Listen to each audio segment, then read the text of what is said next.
Imagina un mundo donde abrir el grifo y ver salir agua potable sea un lujo exclusivo de las élites. Un mundo donde el litro de agua cueste más que el litro de gasolina.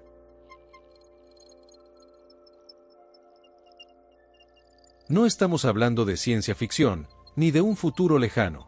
Estamos hablando del año 2035.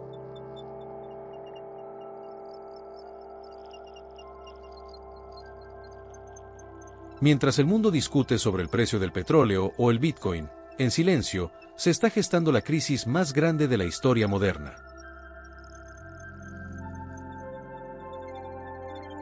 La escasez de lluvias, el colapso de las corrientes oceánicas y la demanda brutal de la agricultura están creando una tormenta perfecta.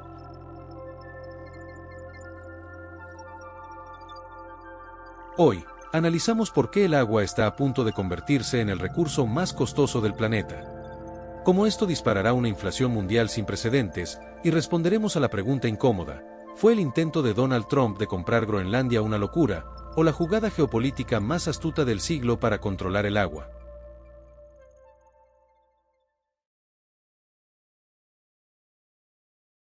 Para entender por qué el precio se disparará, primero debemos entender por qué se está acabando la oferta. El total del agua dulce disponible actualmente en el planeta es de 35 millones de kilómetros cúbicos. Tal vez nos parezca demasiado, pero, de esa cantidad, el 69% está congelada o es inaccesible. Otro 30% es agua subterránea y solo el 1% es agua de lagos y ríos, y es el agua dulce más accesible. Si el 1% es agua accesible, quiere decir que tenemos 350.000 kilómetros cúbicos de agua disponible relativamente barata.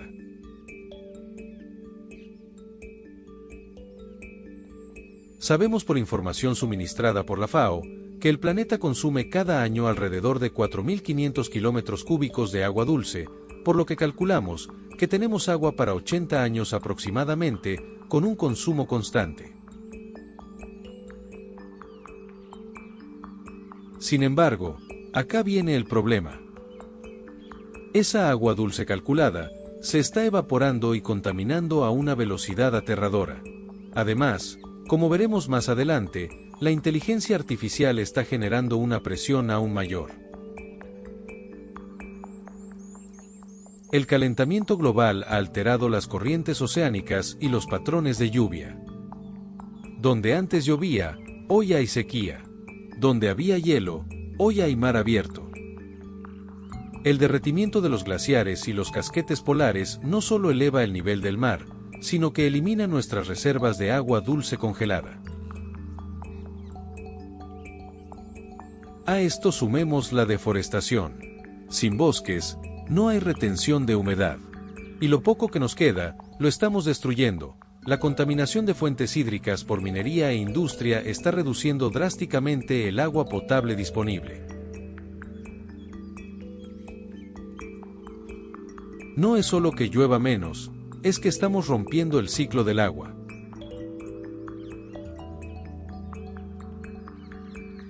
Se estima que para 2040, 33 países enfrentarán un estrés hídrico extremadamente alto.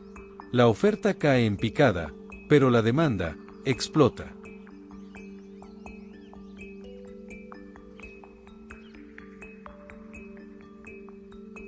Aquí entra la ley más básica de la economía: oferta y demanda. Cuando un recurso vital escasea y todos lo necesitan, su precio no tiene techo. El agua no es solo para beber. La agricultura consume el 70% del agua dulce mundial. Sin agua barata, no hay comida barata. La escasez de agua disparará los costos de producción de alimentos, actuando como un acelerador brutal de la inflación. Prepárate para ver precios nunca antes vistos en el supermercado. Y no olvidemos la energía. La alta demanda de energía requiere agua para enfriar centrales nucleares, para mover hidroeléctricas y para procesar combustibles.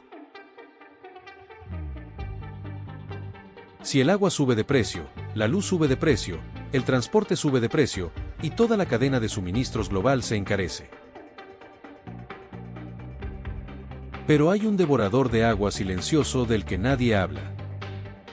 Vivimos en la era digital, creemos que la nube es etérea, que Internet no ocupa espacio ni consume recursos. Nada podría estar más lejos de la realidad. Cada vez que le pides algo a una inteligencia artificial, o cada vez que guardas un archivo en la nube, estás gastando agua. Los centros de datos, esos cerebros gigantes que mantienen vivo a Internet, se calientan a temperaturas infernales.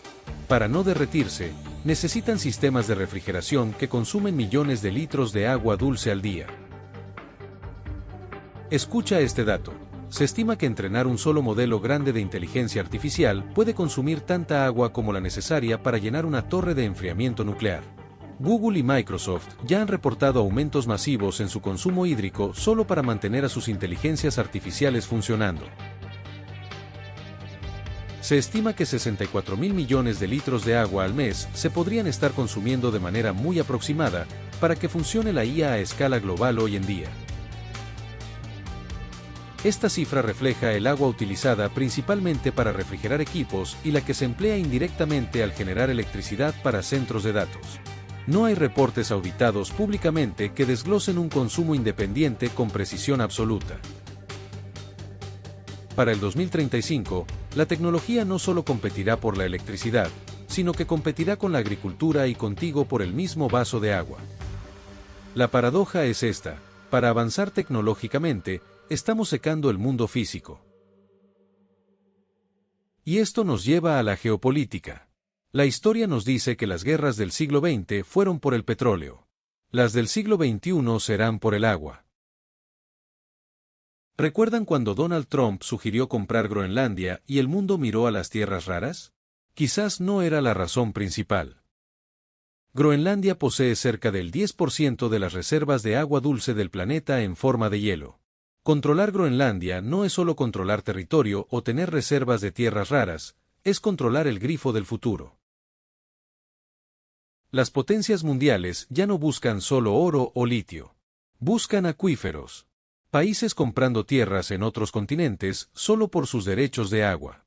Si la tensión aumenta, no es descabellado pensar en conflictos armados directos por el control de ríos transfronterizos y reservas glaciares. ¿Crees que la compra de Groenlandia es una estrategia real por el agua? Te leo en los comentarios. El 2035 está a la vuelta de la esquina.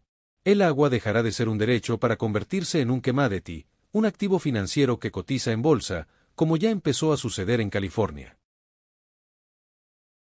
La pregunta es, ¿estamos a tiempo de cambiar el modelo, o estamos condenados a pagar el precio de nuestra propia negligencia?